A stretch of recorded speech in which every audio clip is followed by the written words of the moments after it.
We may never know exactly what happened, but Officer Wilson, like anybody else who is charged with a crime, benefits from due process and a reasonable doubt standard.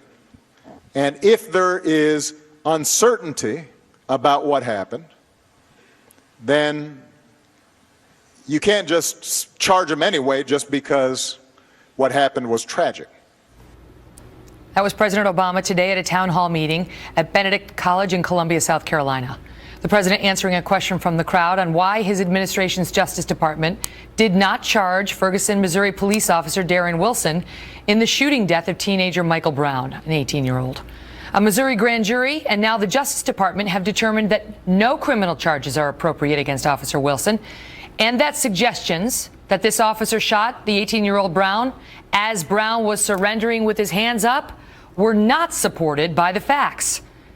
The DOJ's conclusions, all of which were favorable to Officer Wilson, none of which supported his critics' case against him, stand in stark contrast to the tsunami of misinformation and innuendo that were spread in the aftermath of Michael Brown's death.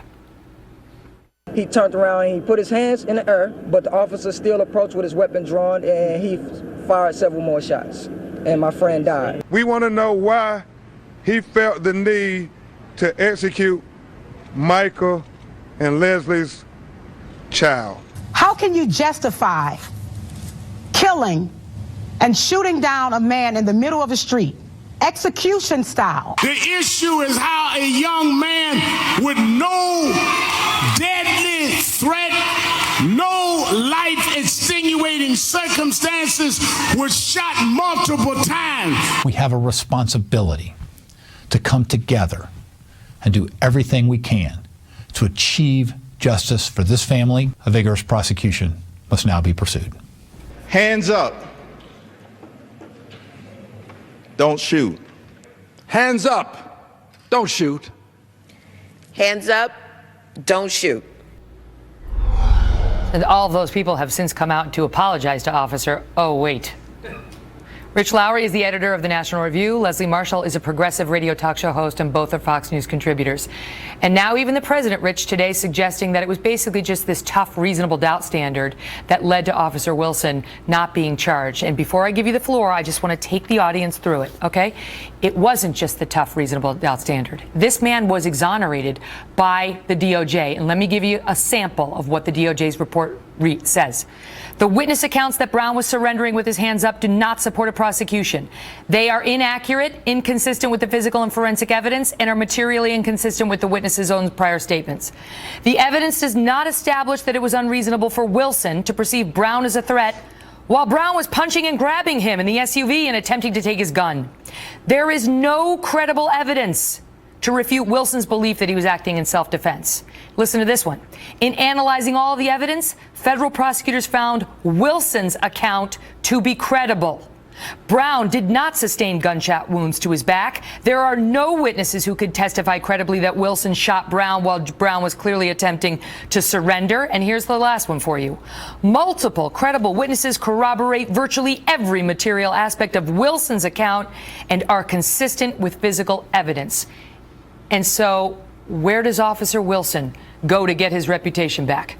He'll never get it from these people. And what the president said was so weaselly.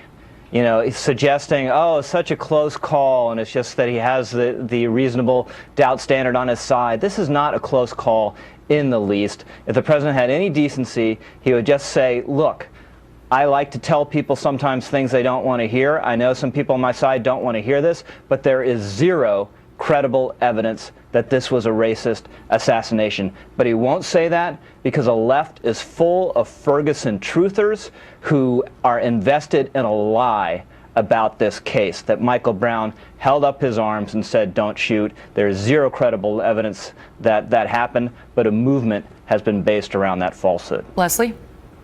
Well, you know, Rich, I do agree with some of what you said. However, when you look at over 30,000 pages, and when you look at all of the racism in that police department, racism through many police departments in this country, the president being an African-American male himself, there are people that have personal feelings. But the president, I feel, has been very clear that there has not and is not enough evidence. There was no indictment that came down. And after this Department of Justice investigation, that there was not enough evidence to charge him. And I feel the president was very strong in backing the Department of Justice in their investigation and in their findings and the outcome of that. To say there's not enough evidence to indict him.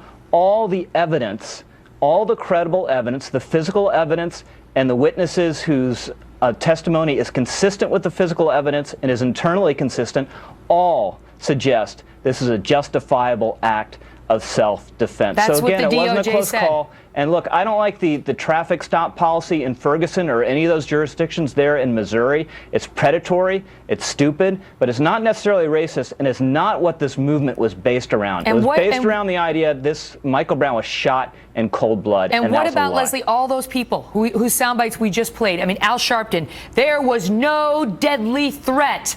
They're talking about how Officer Wilson executed this young man. Executed.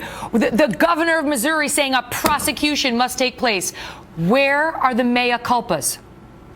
Well, I don't think you're going to hear the mea culpas, because I think there's still anger and there's a disconnect between the African American and most minority communities. When you talk about those stops, there is racial profiling involved. But let me just ask you this. But let me interrupt you and ask you, Leslie. I'm going to give you the floor.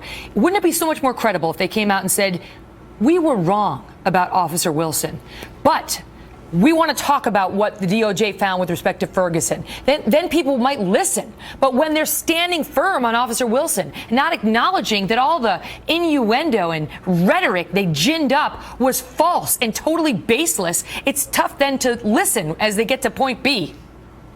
Well, I understand what you're saying, but there's not going to be an apology, because you have to remember there's the perception, there's the reality, there are the facts. O.J. Simpson acquitted. How many of us believe that he is guilty? And the same goes for Officer Wilson. There are people out there, and not just in the African American community, although the numbers show mostly African Americans feel personally that he is guilty, well, you know what would really help? Even though the facts do not bear that you know to what be would true, really including help, this federal Leslie? investigation. You know what would really help? If the President of the United States, who's commented at length about this case, you know, he could go a long way to convince those people that their perception is wrong, if he had the courage just to say what the facts are. Just to repeat what was in the DOJ's report. But neither Eric Holder nor President Obama has done that. In fact, none of these officials has done that. They're just words in a report that is much more focused on the Ferguson PD. I got to leave it there. Thank you both. Thanks, Megan. Thank you.